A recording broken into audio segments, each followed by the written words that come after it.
Imagine two people. The first person, long day, comes home, drops on the couch, flips on the TV, watches some salacious true crime or some gossipy reality TV show or some explosion-y movie, loud enough to fill the room, doesn't ask much for them. There's nothing wrong with that.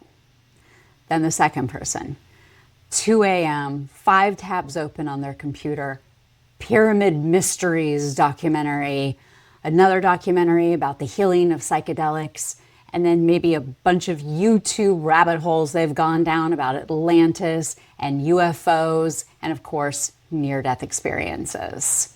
There's nothing wrong with that either. These are two ends of a spectrum, right?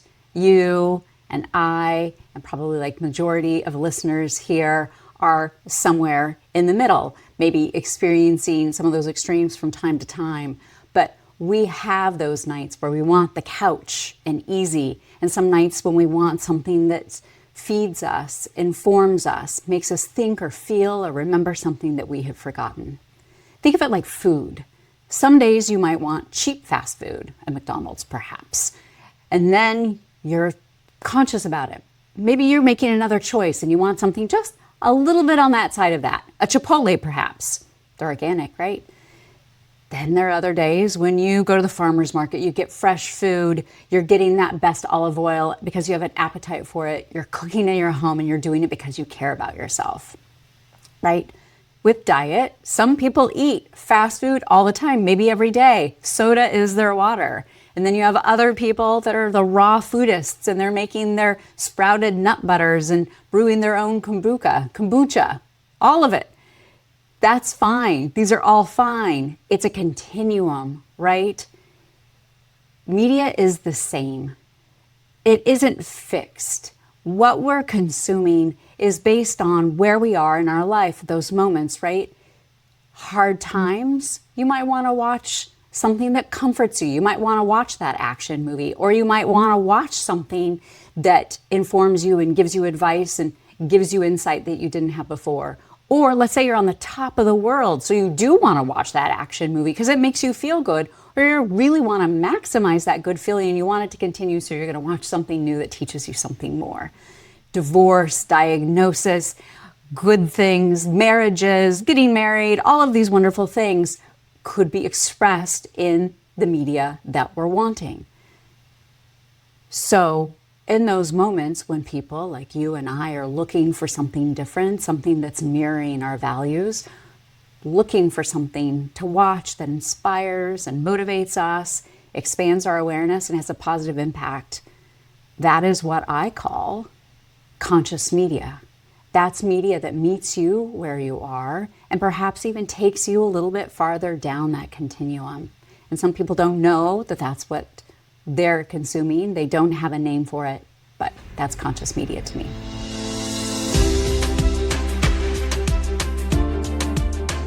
Welcome to Convos about Conscious Media with Kia, and I'm Kia.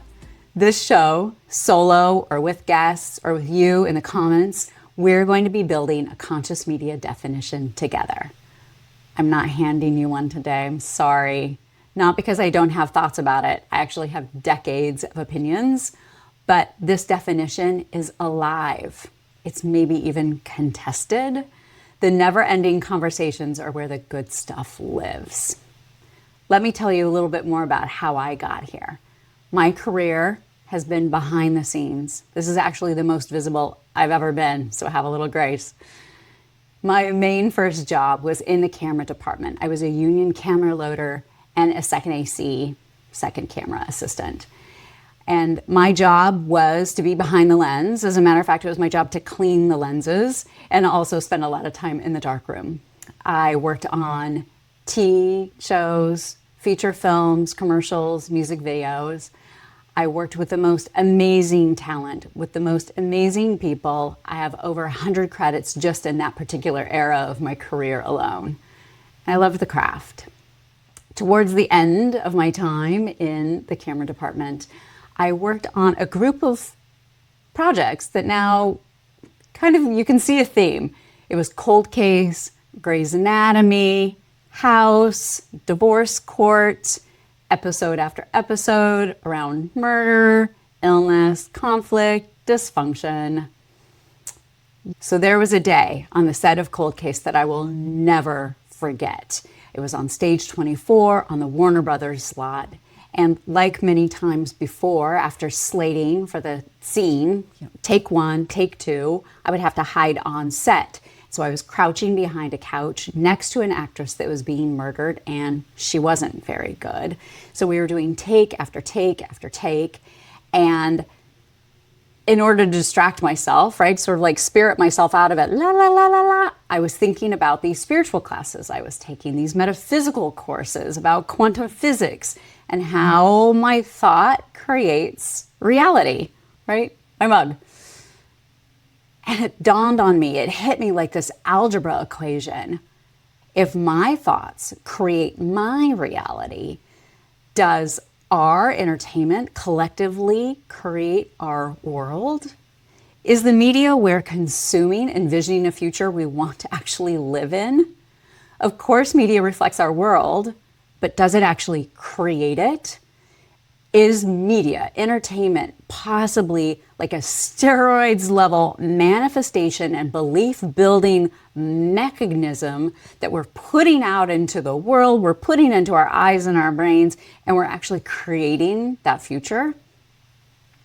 Think about it. Every episode of murder piped into millions of living rooms, every show built on dysfunction as the default human experience, solving problems with murder, frightened by mysterious illnesses, and I was part of it, loading the film into magazines, my fingers actually touching those images. I was part of the machine. I went home. I took off my camera tool belt, the one that I had been wearing for tens of thousands of hours, and I put it in an acrylic box. As a matter of fact, there it is. I decided I wanted to be part of media that makes the world better while entertaining it. I want to remind people of the goodness of the world, help them maximize their potential, and help them tap into the unseen, valuable parts of their lives and themselves. I dedicated myself to finding the intersection of great storytelling and meaningful, inspiring messages. That question never left me. Does our entertainment create our world? I believe it does, on levels that we can't even perceive with our senses. And the next evolution of that story is conscious media. Here's the thing people in this space would like to skip past.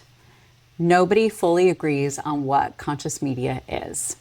Not the founders, not the festival directors, not the filmmakers making it, not the researchers studying it. Get them in a room and it gets complicated very fast. I've been in those rooms, I've moderated those discussions, and here's the honest answer.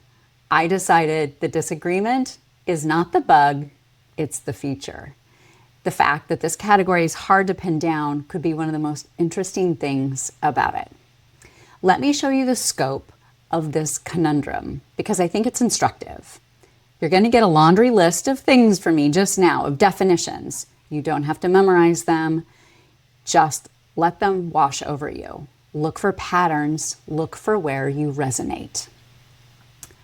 Alex Ferrari's definition for his Next Level Soul podcast and streaming platform is spiritual content for exploration and inspiration, a means to delve into the enigmas of existence, consciousness, and creativity, encouraging people to transcend their limitations and elevate their spirits to the next level.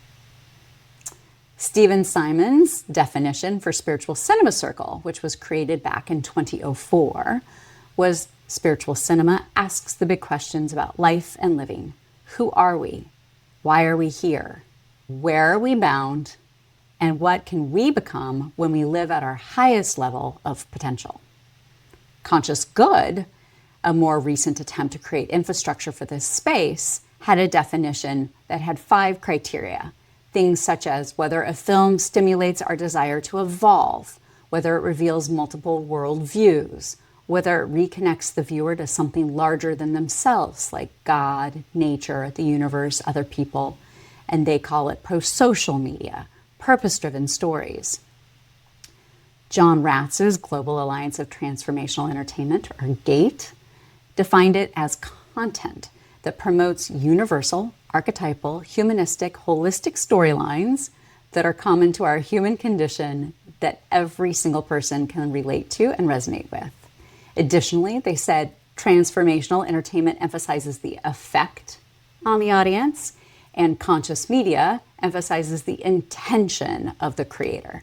Together, they describe the full circle, conscious creators making transformational content.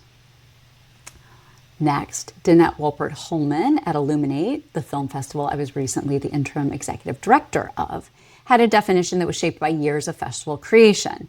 They program for transformational impact and aha moments. Their definition is to elevate human consciousness and inspire lasting personal, social, and planetary transformation through film and media. They're dedicated to creating a thriving future for all, and they aim to inspire positive personal, community, and planetary change by evolving human consciousness through the universal language of film. Similarly,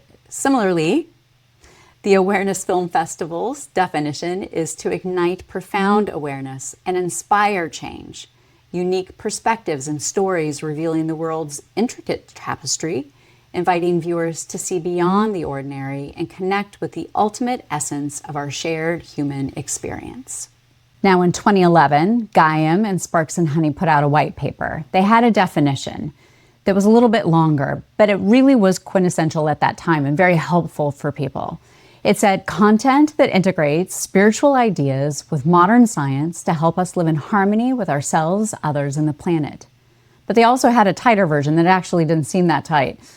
Stories that bring collective wisdom into the world. Stories that inspire awakening. Narratives that integrate spirit and science. Stories that promote harmony and peace. And what was interesting is they also said what conscious media is not. They think it's not individual-centric, not tabloid sensationalism, not blindly believing everything you see or hear, not following trends and ideas that are being played over and over again in mainstream media. Their current iteration, as Gaia, now 15 years later, says its goal is to inspire and empower people with knowledge, awareness, and personal transformation to empower the global evolution of consciousness.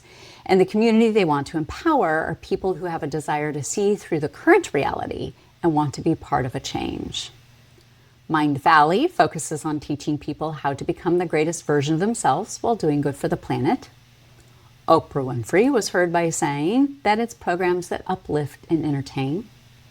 Mark Harris, producer of the movie Crash, said film and television has something to say about humankind, how we can live better, live together, and ultimately love one another. Shift Network, their definition is creating an evolutionary shift of consciousness that in turn leads to a more enlightened society, one built on principles of sustainability, peace, health, and prosperity. And then there's my definition, the one I've been working with for years in my own projects and in my company, Conscious Media Visionaries. It is entertainment that creates awareness and has a positive impact. And I want to add, it's media that represents the best of humanity and reveals solutions for what we want to change. None of these definitions are wrong. The overlaps are visible, right? All drawing a slightly different map of the same territory. Now, the phrase that comes up every time from filmmakers, programmers, decades that have been, or people that have been in this for decades, or people that have discovered it last week, something that resonates with everybody is, you'll know it when you see it, or you know it when you see it. That's the most common answer. It's totally unfulfilling and yet true. Frustrating yet honest. Conscious media, you know it when you see it. It's frustrating because you can't build an industry on it. You can't pitch an investor on that. You can't sell a limited series to a streamer on, oh, you'll know it when you see it. You can't filter a database by it. And you definitely can't hand a filmmaker a checklist of this is how to make a conscious media project. So this is also honest, though, because it points to something that's really real. The definition lives partially in the experience and what happens to the viewer and how the film lands in the room. I've seen it. There have been screenings where the film ends and the audience just sits. Nobody moves, nobody speaks. Not stunned in the way a thriller stuns you, but something happened. Everybody in the room knows it happened and nobody wants to break it just yet. That silence is hard to define, but it's very real. And it's what filmmakers are chasing and what audiences are hungry for. This podcast exists partly to put language around that silence, to name it one conversation at a time. Before I go further, I want to draw a couple distinctions very clearly because I get these questions a lot. One, conscious media is not the same, it's not exactly the same as social impact entertainment, also known as SIE. SIE is a specific category, a genre, and a powerful one. And I've been part of it. I co-founded the Producer Guild of America's SIE Task Force, and now I sit on the SIE Society's advisory board. SIE's goal is drive measurable external change. We're talking policy shifts, behavior change, mobilizing communities around urgent issues, medical care, justice, human rights. That work matters enormously, and it isn't quite the same thing. SIE is about what happens out there in the world, out there. Conscious media is about what happens in here. Inner transformation, personal development, values alignment. Think of that Gandhi statement. Be the change you want to see in the world. That's the ethos of conscious media. Start inside, start upstream. Outer change is the byproduct, it's not the pitch. Conscious media can include social impact stories. There is an overlap. But a film about somebody inspired to call their senator is not automatically a conscious media film. And a film about a senator meditating on a mountaintop cave is not automatically social impact. That's the distinction, and I'll be holding that throughout this podcast. And then there's another category that I want to talk to you about that's along the same lines, and I get this question a lot. It's faith-based genre. Conscious media overlaps more with faith-based than SIE because there's the same spiritual DNA, but they're not 100% matchy-matchy. It's like a legit industry term. No, it's not. Anyway, faith-based is typically rooted in a specific religious tradition. Films that transmit meaning, stories, doctrines related to that particular religion, perhaps. Conscious media is broader. Films from any tradition, Christian, Jewish, Buddhist, Muslim, Hindu, indigenous, mystical, and also films entirely outside of any tradition. Films that are about the universal golden rule. Films about meaning that don't mention God once, or films that mention God frequently. Depending on whose definition, most faith-based movies qualify as conscious media because they take the interior life seriously, they deal with meaning and transformation, they point towards something that's larger. Conscious media is a wider umbrella. It's faith-based and interfaith and spiritual, not religious, and secular wisdom traditions. There are some conscious media titles the faith-based community would never embrace, and vice versa. Simple distinction is faith-based films often teach a tradition, whereas conscious media films open something inside the viewer. Something, sometimes those are the same thing, and sometimes they're not. But anyway, this is another distinction I'll be holding throughout. And side note, I told you this whole definition thing was not going to be easy, right? Yeah. So here's how I think about my role in all of this. Conscious media is a vast territory, genuinely enormous, and I'm going to show you the size of it in a minute. Most people who have found their way to conscious media have discovered particular regions they like. A documentary about healing that changed how they thought about their body, or a film about a teacher, a spiritual teacher that they found at a turning point of their life, or a meditation series that helped them through a divorce. Those regions are real and valuable. I've spent decades walking this territory. No one gave me a map. I made my way through it, partly by instinct and partly by accident. The last couple of years, I've been trying to draw the map, sort of design what the whole terrain is, and then walk people through it to show myself and others the peaks, the valleys, and show regions that most people haven't thought about, and point out inhabitants that people didn't know existed, and begin to look at connections between things that look separate but are actually perhaps the same mountain range, and especially recognizing on this map where we need to be building some bridges. That's what the show is about. Every guest, every topic, every deeper episode is going to be a landmark on the map. Think of me as a cartographer and a tour guide at the same time. So every guest definition, every region I explore, more of this picture is going to fill in. And by the end of a season of Convos, of this podcast, or years to come, you'll know parts of this terrain that you didn't even know existed. Not because I'm the authority, I'm not. I'm the person who's been walking through it long enough to see the patterns and grasp the scope. So I'm genuinely excited about introducing it to you. Consider me your off the beaten path tour guide. So let me show you what this territory looks like. I want to give you a feeling of how big this territory is, because most people, when they think about conscious media, think of one or two films or shows that landed for them at a turning point in their life. But that isn't necessarily the entire landscape, correct? So I'm going to walk you through some of it. I'm not going to give you the complete map today. That's for a much later episode. But I want you to feel the range and pay attention to which titles make your ears perk up. That's the data point right now that can show you what resonates with you.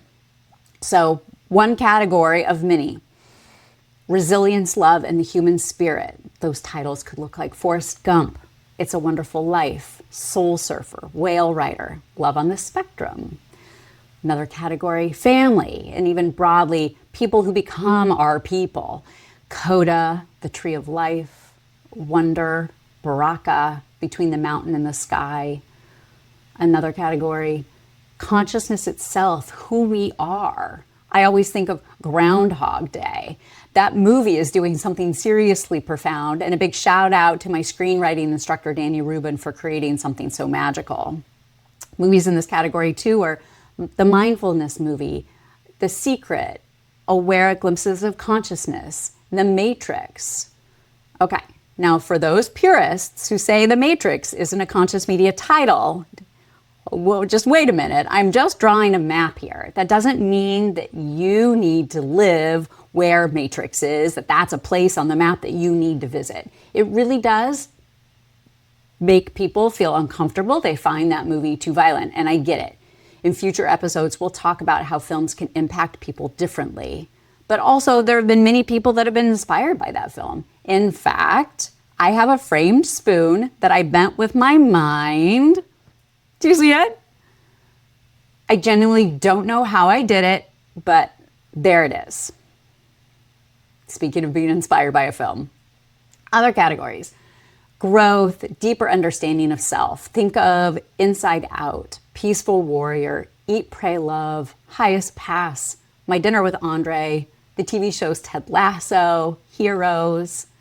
Then you've got the metaphysical nature of time and dimension, like What the Bleep Do We Know, Ghost, What Dreams May Come, the TV show Touch, Somewhere in Time, Waking Life, Wolf's Message, The Good Place, the great comedy My Old Ass, and even the podcast, The Telepathy Tapes. Check it out. Episode 10 is killer.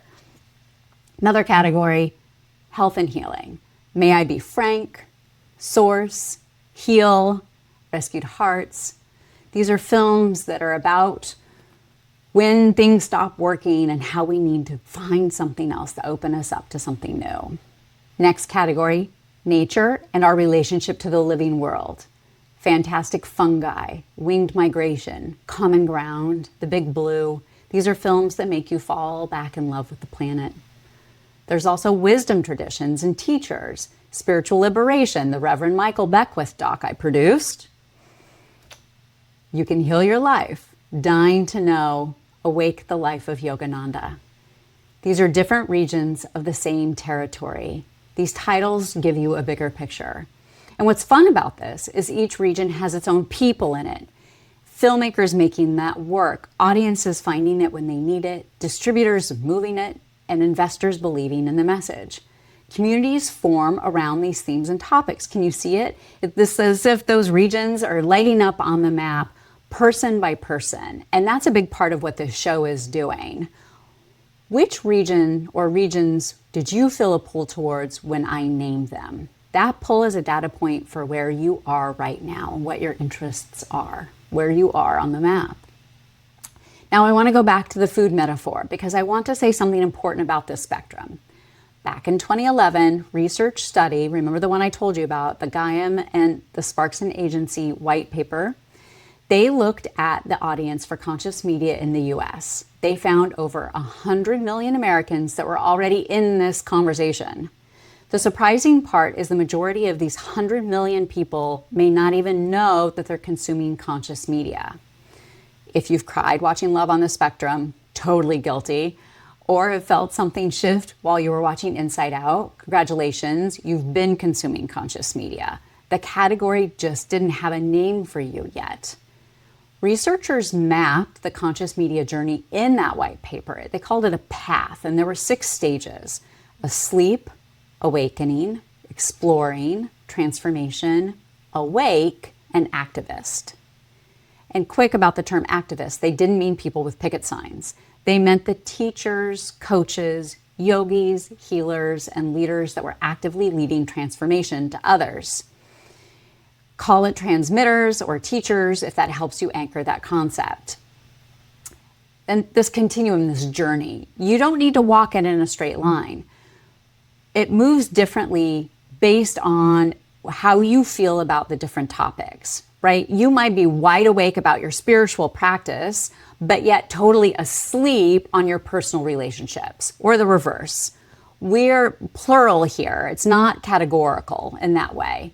So the journey, the one that people are already on, whether they have words for it or not, that you're on, is what we're really talking about when we talk about conscious media.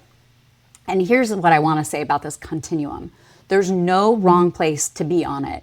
This is not a ladder to be better at the top for the better people. This is a description of where someone is in their relationship to the content at the moment of their life for that particular topic or theme.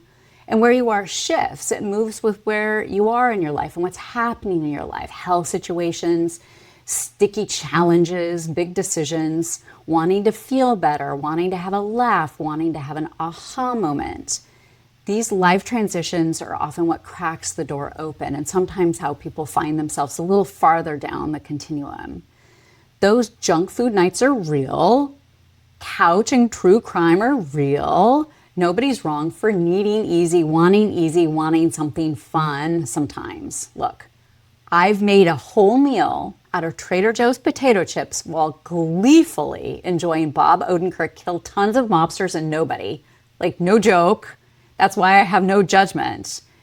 But when the moment comes, when you're ready for something more, something that feeds a hunger you maybe didn't know how to name, that's what the show is here for. That's what this whole territory is about. Here's the reason I'm starting this show. Not for the mission statement version. This is the human version of why I started this show. For years, I watched conscious media being made, my projects even. Films, extraordinary films, docs, movie series, work that moved me, moved people around me, that did that thing where I was talking about the screening when nobody moves after it ends. And I've watched these films get made by filmmakers who poured everything into them and watched the project struggle to find the people it was made for. The projects didn't even reach their full potential. I can't stand that. Filmmakers spend years sometimes on a film and they'll do a festival circuit perhaps, get an award or two. Then I see the film or the project disappear. It's hard to find. It's not because it's not good and it's not because nobody wanted it. It's because the infrastructure connecting that film to the natural, larger, eager audience didn't exist. Hundreds of millions of people are hungry for this exact content. Remember, Guyam said 100 million Americans 15 years ago, and that audience has only grown.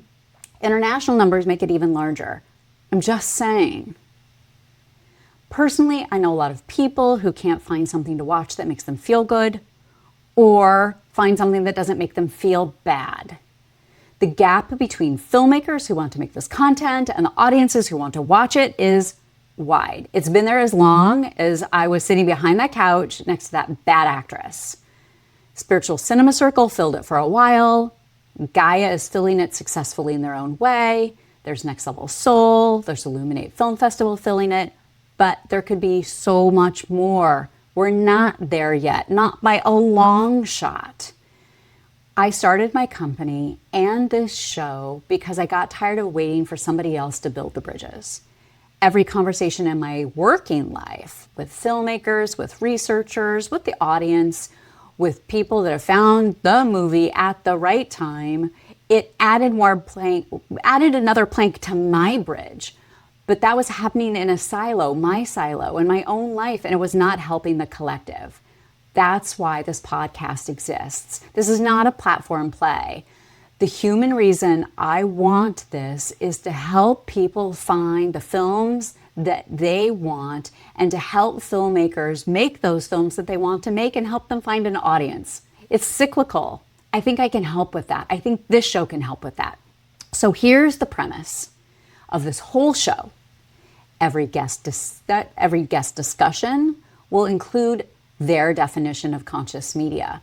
You'll see some will be tightly worded, some will be more of a feeling, some will be an example. They'll tell us about a film or a TV show that changed something in them, a moment they had at a screening perhaps, or filmmakers where they tell us they've been spending their entire career trying to share this one theme, this one idea, this one topic, and how they've been working hard to make it land in your screen, on your screen.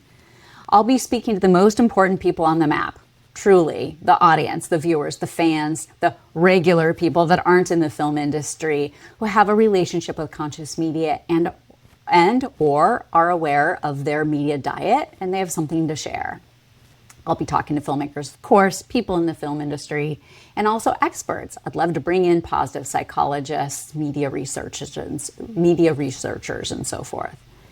As Convos grows, we've got 30, 40, 50 conversations more under our belt.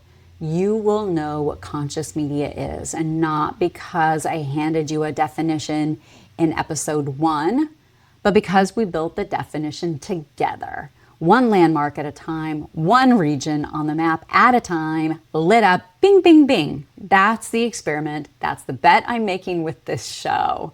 And I want to hear from you too. Genuinely, I mean that. Your definition. Tell me a title that means so much to you that you think is conscious media, a moment when a movie or a TV show changed you. Reach out, especially fill out the survey. There's a link in the description. When I wrote the preamble to the survey, I worked really hard to craft a reason why you should fill it out. If for no other reason than to go have a chuckle, click the link and read it. And hint, it's a wonderful life, isn't it? Because here's the thing about a map, to get back to my map analogy. It's never finished. Every person who walks the territory adds to it, you included. So together we will find a version of this map, and the future will be much more richer because we've done this, and much better than had I continued to do this alone. Come find us at all the social media platforms. We're at Conscious Media Convos. All the links are wherever you're listening. I'm Kia. This is Convos about conscious media. Thank you for being here for my very first episode. And until next time, watch intentionally and notice what happens.